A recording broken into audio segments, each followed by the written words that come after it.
오늘 이 시간에도 하나님께서 찬양의 가사처럼 우리의 눈을 열어 보여주셔서 하나님의 영광을 볼 수 있는 그런 시간들이 되었으면 좋겠습니다. 7월입니다. 장마이기도 하고 또 덥기도 한데 여러분 한 주간도 어떻게 잘 보내셨습니까?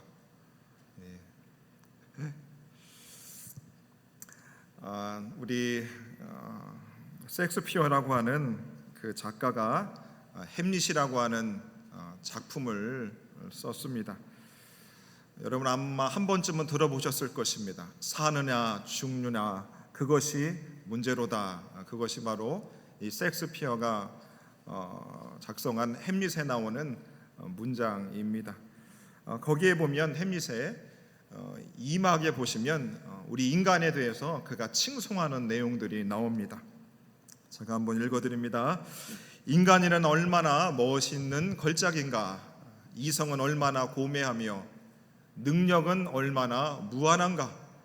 자태와 거동은 얼마나 분명하고 경탄할 만하며 행동은 얼마나 천사와 같고 이해력은 신과 같은가. 세상의 꽃이요 만물의 귀감이 아닌가. 정말 아름다운 문학작품 안에, 연극 안에 인간에 대한 아주 놀라운 능력들과 또 인간에 대한 찬양하는 그런 내용들입니다. 그래서 정말 여러분 이 세상에 많은 것들이 참 놀랍지만 이 사람의 이 능력, 사람이 행하는 것들은 참 대단하다고 말씀드릴 수 있습니다. 어떤 한 인생이 참 모진 인생을 잘 견뎌서 위대한 업적을 남기는 것을 보고 참 놀라지 않습니까? 역사에 많은 그 위대한 사람들이 행했던 위대한 업적들을 보면 우리는 입이 딱 하고 벌어집니다. 이제 여러분 조금 지나면 이제 사람이 운전하지 않아도 차가 알아서 운전하는 시대를 우리가 보게 될 것입니다. 지금도 사실 사람이 운전대를 잡지 않더라도 이제 운전을 해주는 시대가 됐습니다. 다 사람이 만들어낸 것입니다.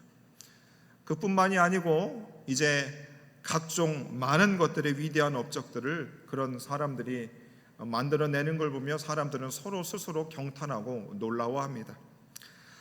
그런데 여러분 그 사람들이 만들어낸 위대한 업적 뒤에 우리의 씁쓸함들이 사실 있습니다.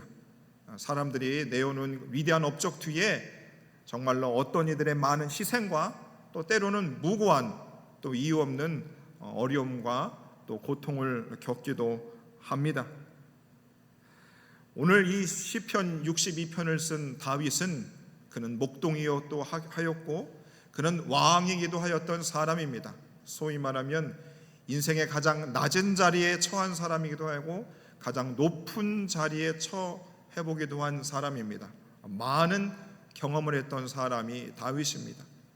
다윗에게도 사람들이 경탄할 만한 위대한 업적을 그가 남겼던 사람입니다. 그런데 그가 인생에 대해서 이렇게 표현을 하고 있습니다. 오늘 말씀 8절 말씀 한번 보도록 하겠습니다. 슬프도다. 사람은 입김이며 인생도 속임수다 그랬습니다. 다윗이 자신의 인생에도 위대한 업적을 남긴 그가 사람은 입김이다 라고 이야기를 했습니다. 우리가 겨울에 집 앞에 나아가 추운 날 우리가 입으로 하고 입김을 불어보면 어떻습니까? 눈에 허연 입김이 보였다가 순간적으로 사라집니다. 다윗은 인생을 입김이라 했습니다. 야고보서 4장 14절에 보면 너희 생명이 무엇이냐? 너희는 잠깐 보이다가 없어지는 안개다 그럽니다. 아침에 눈을 떠서 우리가 안개 낀 것을 보다가 금세 햇볕이 내리쬐고 나면 안개가 어느 순간에 사라져 있습니다. 시편 39편 5절의 말씀도 우리 인생에 대해 이렇게 말합니다. 주께서 나를 한 뼘 길이만큼 되게 하심에 한 뼘 길이만큼 되게 하심에 나의 일생이 주 앞에 없는 것 같사오니. 사람들이 행했던 위대한 업적들을 우리 하나님은 한 뼘과 같다, 안개와 같다, 아주 작은 것으로 우리 주님이 그렇게 망하고 있습니다. 그리고 다윗은 사람은 입김일 뿐만 아니라 인생도 속임수다 그렇게 말하고 있습니다. 시편 39편 5절에 보면 다시 이렇게 말하고 있죠. 중반 이후에 이렇게 말합니다. 사람은 그가 든든히 서 있는 때에도 진실로 모두가 허사뿐이다 그럽니다. 사람이 든든히 서 있을 그때에도 진실로 모두 허사다 그럽니다. 사람이 지금 인생이 잘 되고 있어요. 결과들을 맺고 있습니다. 열매들을 맺고 있어요.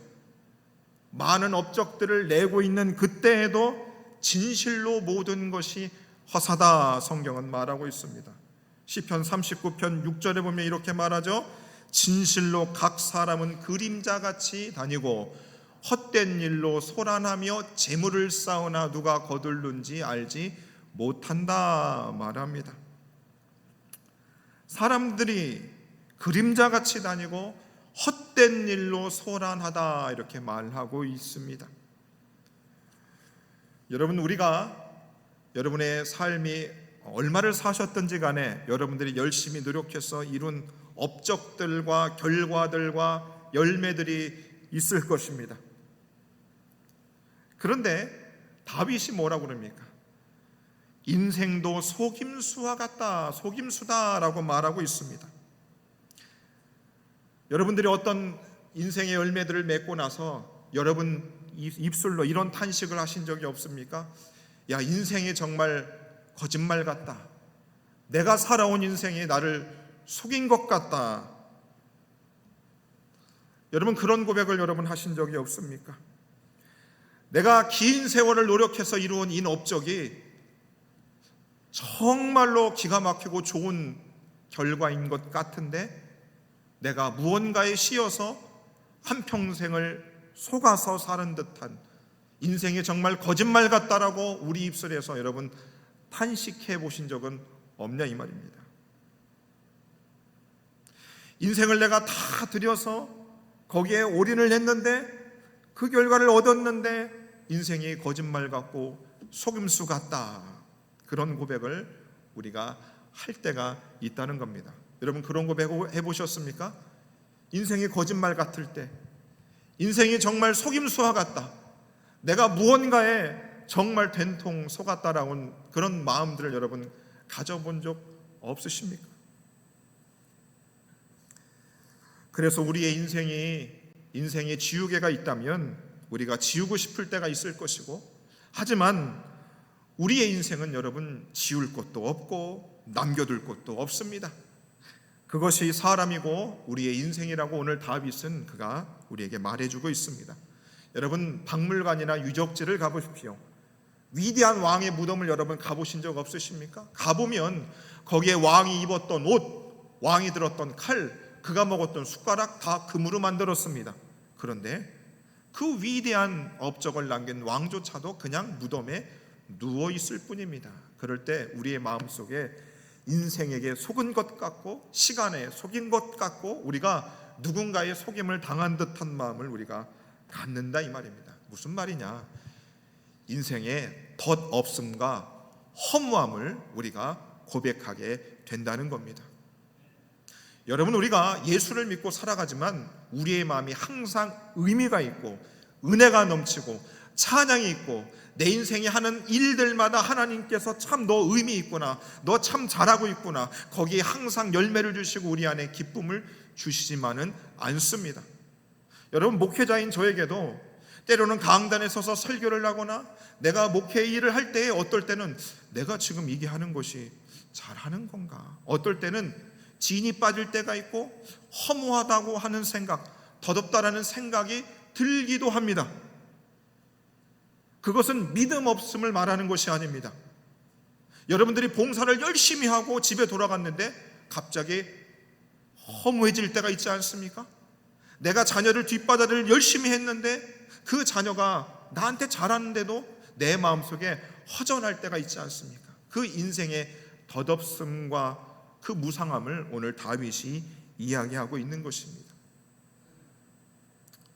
그래서 다윗은 오늘 우리들에게 이렇게 권면하고 있습니다. 그 허무함과 그런 무기력으로부터 너희가 벗어날 수 있는 방법들을 다윗은 말해주고 있습니다. 오늘 본문 8절의 말씀을 보도록 하겠습니다. 백성들아 스스로 그를 의지하고 그의 앞에 마음을 토하라 라고 했습니다. 우리의 무기력함으로부터, 우리의 인생의 무상으로부터 우리가 벗어날 수 있는 길이 뭐예요? 다윗이 얘기하자. 백성들아, 하나님의 백성들아, 시시로 그를 의지하라 그럽니다. 백성들아, 언제든지 그만을 의지해야지만 너희의 인생의 무상함, 인생의 무기력함, 인생의 헛됨을 벗어날 수 있다고 오늘 다윗은 말하고 있는 것입니다. 여러분, 어떤 순간에서도 여러분 무기력해지고 여러분 허무하다는 생각이 들 때마다 다윗은 그 방법을 알고 있었던 거죠. 아하, 하나님을 의지해야 되는구나, 그분의 이름을 불러야 되는 거구나, 그분께 나의 마음을 드려야 된다는 것을 여러분 알고 있었습니다. 그래서 여러분, 저도 주일날 설교를 잘하고 예배를 다 마치고 마음속에 뻥하고 무상함을 느끼거나 덧없음을 느낄 때가 있습니다.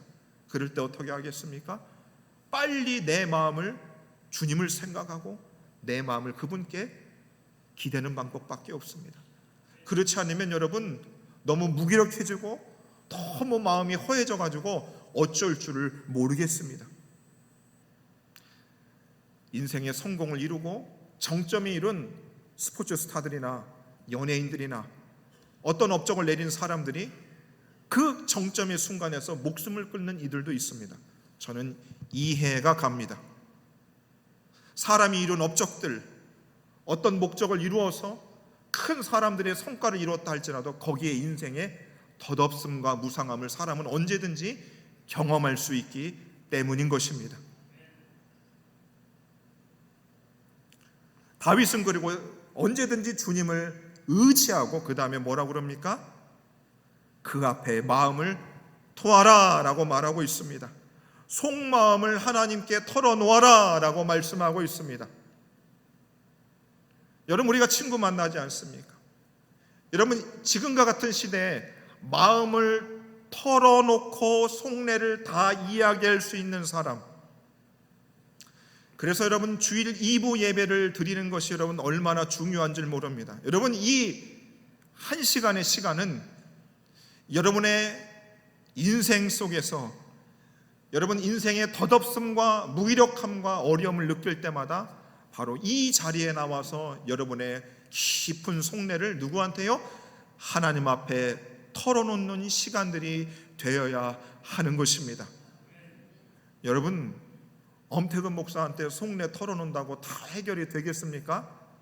기대를 하지 마세요. 제가 눈물을 흘리며 여러분들을 위해서 간절히는 제가 기도해 드릴 수 있지만 정말로 여러분들의 모든 그 인생의 덧없음과 그 문제 해결은 누구에게 있다? 하나님 앞에 여러분들의 속내를 다 털어놓을 때 거기에서만 해결됨이 있다는 것을 믿으시기를 여러분 바랍니다. 그래서 여러분 주일날 2부 예배 오시면 이제 하나님 전에 나왔으니 마음도 편안하고 눈도 감기고 졸음도 하시겠지만 여러분 오시겠지만 여러분의 속내를 소상히 하나님 앞에 털어놓을 수 있기를 바랍니다. 여러분, 그것을 해야지만 일주일을 버틸 수가 있어요. 아니, 여러분 하루를 여러분 버틸 수 있다니까요. 여러분 마음속에 답답하거나 속 터지는 일 없으세요? 얼굴을 보니까 많이들 있으신 것 같아요. 그런데 왜 교회에 나오셔서 여러분들의 속내를 하나님 앞에 털어놓지를 못하십니까? 하나님 앞에 털어놓기가 너무 낯선 거죠. 하나님이 진짜 살아계시나 하나? 내 이야기를 듣기도 하나? 그러니까 사람들이 자신의 속내를 털어놓지 않는 겁니다. 그런데 어떻게 해요? 속내를 털어놓아야지만 우리가 일주일을 버티며 살 수 있다니까요. 그러니 여러분, 우리가 함께 찬양하고 기도할 때에 이 한 시간이 여러분 얼마나 중요한 시간인 줄을 모릅니다. 정말 중요한 시간인 것입니다. 여러분들의 속내를 하나님 앞에 털어놓으실 수 있기를 주의 이름으로 축원해 드립니다. 우리가 그렇게 주님을 우리가 시시때때로 언제든지 주님을 의지하고 우리의 마음을 하나님 앞에 토해놓는다 할지라도 그렇게 우리가 일상의 삶을 살지만 우리 주변에는 참 많은 우리를 공격하는 이들이 있다고 성경은 말합니다. 인용 구절에는 없지만 3절에 이렇게 말합니다. 사람을 죽이려고 너희를 일제히 공격하기를 언제까지 하려느냐. 그들은 그를 높은 자리에서 떨어뜨리기만 하고 우리를 향하여 공격하기를 쉬지 않는 무리들이 있다고 다윗은 고백하고 있습니다. 우리가 주님을 의지하고 우리의 속내를 하나님 앞에 쏟아놓아도 여전히 우리의 주중의 삶 가운데 하나님 우리를 공격하는 이들이 있어요. 우리가 높은 자리에서 우리를 끌어내리려고 하는 자들이 있다고 말합니다. 오늘 본문 4절의 말씀을 보면 이렇게 말하죠. 그들은 거짓을 즐겨하니 입으로는 축복이요 속으로는 저주다라고 말하고 있습니다. 시편 28편 3절에도 이렇게 말씀하고 있습니다. 그들은 그 이웃에게 화평을 말하나 그들의 마음에는 뭐가 있다? 악독이 있다는 겁니다. 여러분, 우리가 우리의 일상에서 우리를 향하여서 어떻게 해요? 입으로는 축복을 말하지만 마음에는 저주를 말하는 이들이 있다는 겁니다. 그들은 이웃에게 화평을 말하지만 마음에는 악독함이 있다고 말하고 있습니다. 여러분 어떠세요?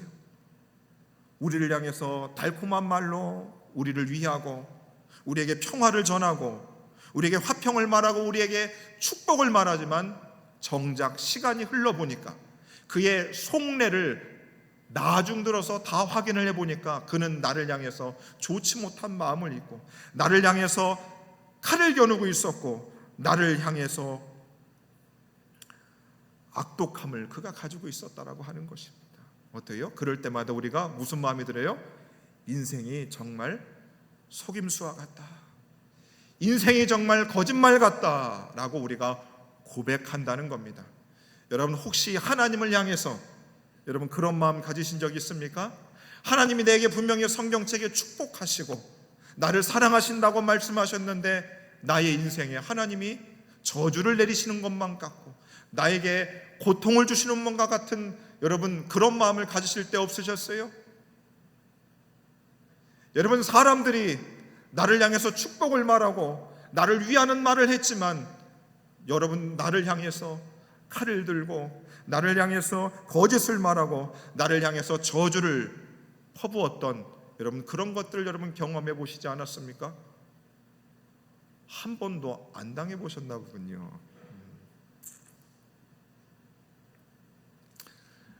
그럴 때마다 내가 언제든지 주님을 의지하고 주님 앞에 나의 속내를 털어놓는다 할지라도 사람들이 내 앞에서 행하는 거짓과 저주 앞에 우리가 심하게 흔들립니다. 정신을 못 차릴 정도로 우리가 휘청이지 않습니까? 주님을 정말 의지하며 주님 앞에 내 마음을 다 토해놓고 마음 먹고 잘 살아가는데 내 앞에 있는 적들과 수많이 나를 향해서 이빨림을 하며 축복을 내리었던 저들이 나를 향해서 칼을 겨냥하고 총구를 겨눌 때가 있지 않았냐 이것입니다. 그럴 때 우리가 정말 정신을 못 차립니다.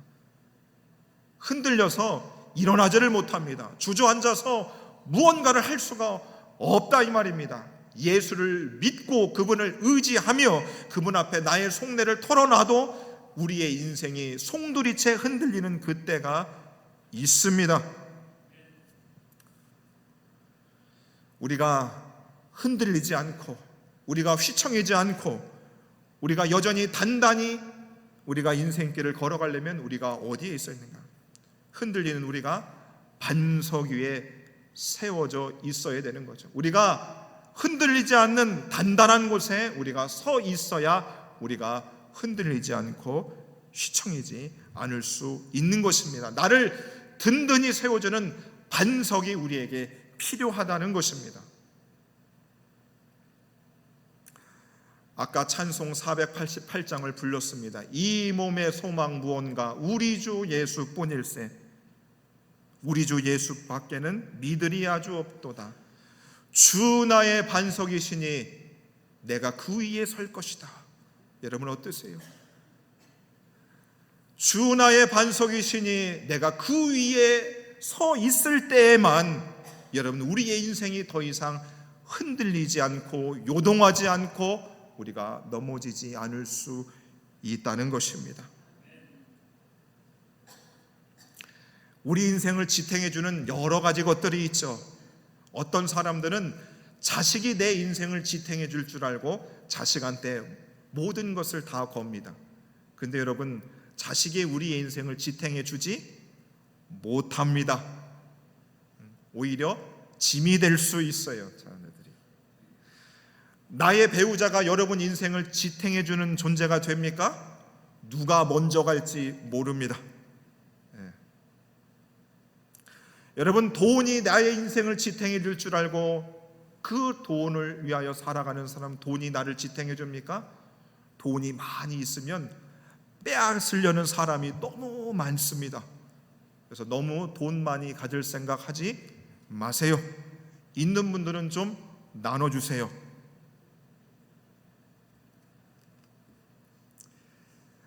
여러분, 우리가 교회 생활을 수십 년 해보지 않습니까? 여러분, 해보니까 나의 인생을 정말 지탱해 주는 것이 여러분 뭐라고 생각하십니까? 목사님이 여러분들을 지탱해 줍니까? 안 믿는 거 알고 있습니다. 여러분, 대통령이 여러분들을 지탱해 줄 거라고 생각하십니까? 믿지 않습니다. 그 누가 우리의 삶을 여러분 지탱해 줄 수 있다고 보십니까? 내 약한 믿음을 누가 나를 굳건히 세워줘서 내가 정말로 이 흔들리는 인생이 흔들리지 않도록 나를 반석 위에 세워줄 수 있는 그 사람이, 그 존재가 과연 누구일까? 다윗은 알았던 거예요. 그를 따르는 군사도 아니었고 신하들도 아니었고 백성들도 아니었고 그의 가족들도 아니었던 거죠. 그래서 오늘 본문 말씀의 2절과 6절에서 다윗은 두 번에 걸쳐서 이렇게 고백하지 않습니까? 오직 그만이 나의 반석이시오. 오직 그만이 나의 반석이시오. 다윗이 고백한 이 고백은 진짜인 것입니다. 여러분, 여러분의 인생을 정말 지탱해 줄 수 있는 분은 누구라고요? 오직 하나님밖에 없는 줄 믿으시기를 바랍니다. 제가 목양실 침대에 누워가지고 가만히 생각해 보면서 누가 나의 노후를 책임져 줄까 이런 생각하면 주님이 뭐라고 그럴까요? 정신 차리고 나만 보라고 주님이 그러시지 않겠습니까? 어떤 선배 목사님이 나를 지탱해 주겠습니까? 제 가족이 저를 지탱해 주겠어요? 누가 저를 지탱해 주겠습니까? 바로 다윗이 고백한 오직 그만이, 오직 주만이 우리의 반석이 되시는 것입니다. 우리는 그 반석 대신 하나님 위에서 어린아이처럼 우리의 인생을 정말로 밝게 활기차게 뛰며 살아갈 수 있는 것입니다. 하나님을 반석 삼지 않고 우리가 다른 길을 여러분 뛰어가 보십시오. 어떤 줄 아십니까? 수렁입니다. 그냥 빠져버립니다. 여러분들을 삼켜버립니다. 헤어나오지를 못합니다. 주의 이름으로 모이는 교회조차도 하나님을 각자 각 성도들이 주님을 반석 삼지 않으면 그 교회도 수렁처럼 한순간에 매몰되는 수밖에 없다는 것을 여러분 깨닫지 않았습니까? 그래서 마태복음 7장 24절에 보시면 나의 이 말을 듣고 행하는 자는 그 집을 반석 위에 지은 지혜로운 사람과 같다라고 말씀하는 것입니다. 하나님이 반석인 걸 알지만 그 반석 위에 우리가 서기 위해서는 바로 하나님의 말씀을 듣고 행하는 자가 바로 반석 위에 집을 지은 지혜로운 사람이 된다고 성경은 말씀하고 있는 것입니다. 여러분, 그래서 우리의 삶은 어떻게 보면 단순합니다. 여러분들이 무슨 직업을 가졌든 어느 집에 살든 그것은 여러분 중요하지 않습니다. 하나님이 여러분들 부르시고 하나님이 여러분들의 인생을 향하여 하시고자 하는 일들이 있는데, 여러분들이 뭐예요? 하나님을 반석 삼지 않고 그분의 말씀 위에 서서 여러분 그 인생길을 걸어가지 않으면 뭐예요? 계속 인생의 덧없음과 무상함을 경험할 수밖에 없다는 겁니다. 요즘처럼 장마철에 하루 종일 비가 오면 여러분 집안에 있으면 무슨 마음이 드세요? 괜시리 우울해집니다. 인생이 재미가 없다니까요. 괜시리 우울해집니다. 뜨거운 이제 여러분 무더위가 이제 장마가 마치면 찾아올 겁니다. 그때마다 사람들이 진이 빠져요. 땀을 한 바가지 흘리니까 너무 힘이 듭니다. 그때마다 축축 내리쳐집니다. 일도 되지 않고 가족도 잘 안 되면 그때마다 얼마나 인생의 덧없음과 무상함이 우리를 찾아올지 모릅니다. 그때 바로 어떻게 해요?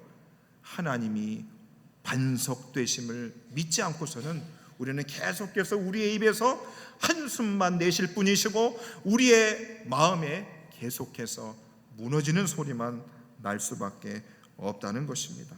그래서 다윗은 그 반석 대신 하나님을 그 위에 서서 그는 그의 인생을 살기로 결정합니다. 그러기 위해서 그가 오늘 마지막으로 이런 고백을 하지 않습니까? 1절과 5절의 말씀 보십니다.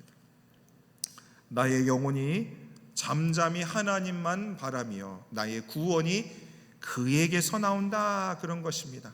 하나님의 반석 되시는 하나님 위에 섰을 때에 거기서 자신의 구원함이 나온다는 걸 아는 거죠.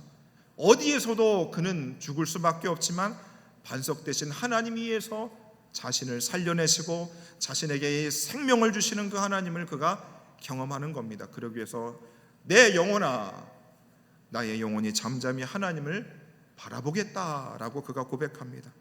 5절에서는 그가 더 힘을 주어서 그가 이렇게 얘기하지 않습니까? 그의 영혼에게 명령을 합니다.